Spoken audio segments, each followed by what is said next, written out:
the update for Monday, July 21st.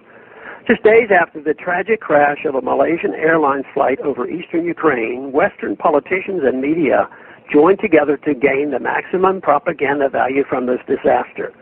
It had to be Russia, it had to be Putin, they said. President Obama held a press conference to claim, even before an investigation, that it was pro-Russian rebels in the region who were responsible. His ambassador to the UN, Samantha Power, did the same at the UN Security Council just one day after the crash.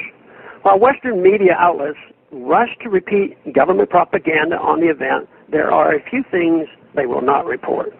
They will not report that the crisis in Ukraine started late last year when the EU and US overthrew the elected Ukrainian President Viktor Yanukovych.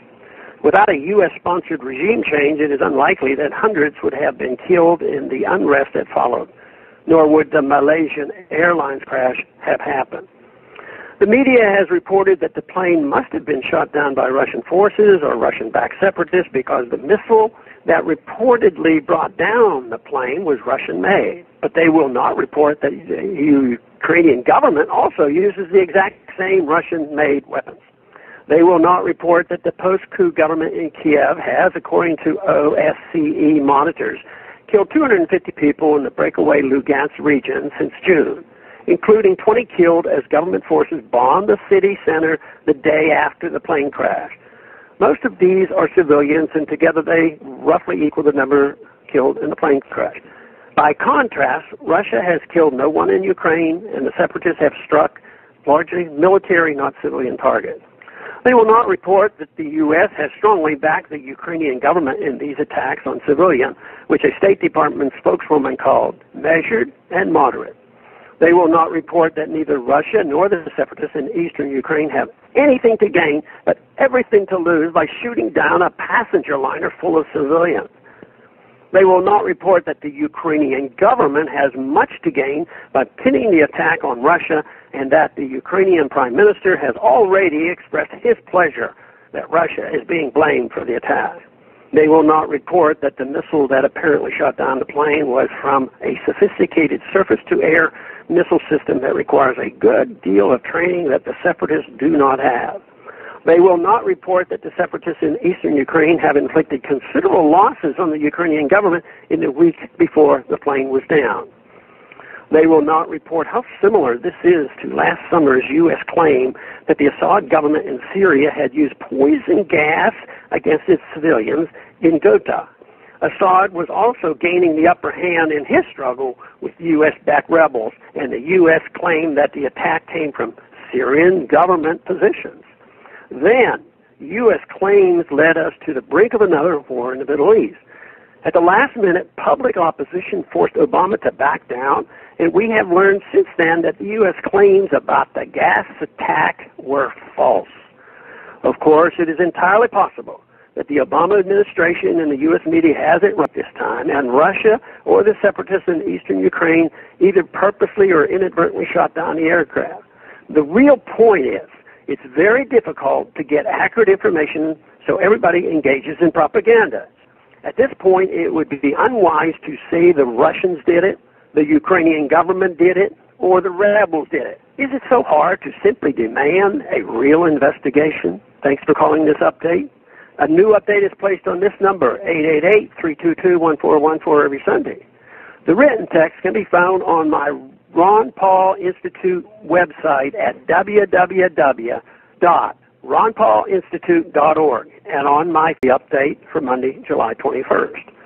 Just days after the tragic crash of a Malaysian Airlines flight over eastern Ukraine, Western politicians and media joined together to gain the maximum propaganda value from this disaster.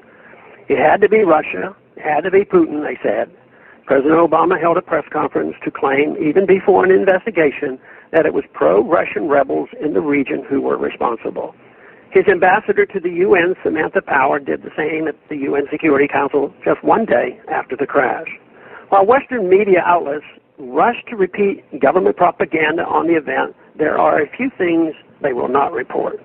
They will not report that the crisis in Ukraine started late last year when the EU and US overthrew the elected Ukrainian President Viktor Yanukovych. Without a U.S.-sponsored regime change, it is unlikely that hundreds would have been killed in the unrest that followed, nor would the Malaysian Airlines crash have happened.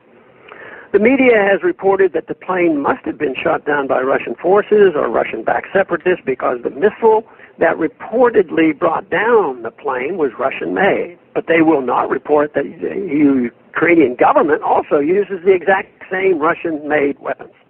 They will not report that the post-coup government in Kiev has, according to OSCE monitors, killed 250 people in the breakaway Lugansk region since June, including 20 killed as government forces bombed the city center the day after the plane crash.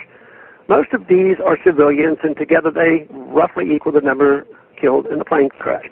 By contrast, Russia has killed no one in Ukraine, and the separatists have struck largely military, not civilian targets. They will not report that the U.S. has strongly backed the Ukrainian government in these attacks on civilians, which a State Department spokeswoman called measured and moderate. They will not report that neither Russia nor the separatists in eastern Ukraine have anything to gain but everything to lose by shooting down a passenger liner full of civilians. They will not report that the Ukrainian government has much to gain by pinning the attack on Russia, and that the Ukrainian Prime Minister has already expressed his pleasure that Russia is being blamed for the attack. They will not report that the missile that apparently shot down the plane was from a sophisticated surface-to-air missile system that requires a good deal of training that the separatists do not have. They will not report that the separatists in eastern Ukraine have inflicted considerable losses on the Ukrainian government in the week before the plane was down. They will not report how similar this is to last summer's U.S. claim that the Assad government in Syria had used poison gas against its civilians in Ghouta. Assad was also gaining the upper hand in his struggle with U.S.-backed rebels, and the U.S. claimed that the attack came from Syrian government positions. Then, U.S. claims led us to the brink of another war in the Middle East. At the last minute, public opposition forced Obama to back down, and we have learned since then that the U.S. claims about the gas attack were false. Of course, it is entirely possible that the Obama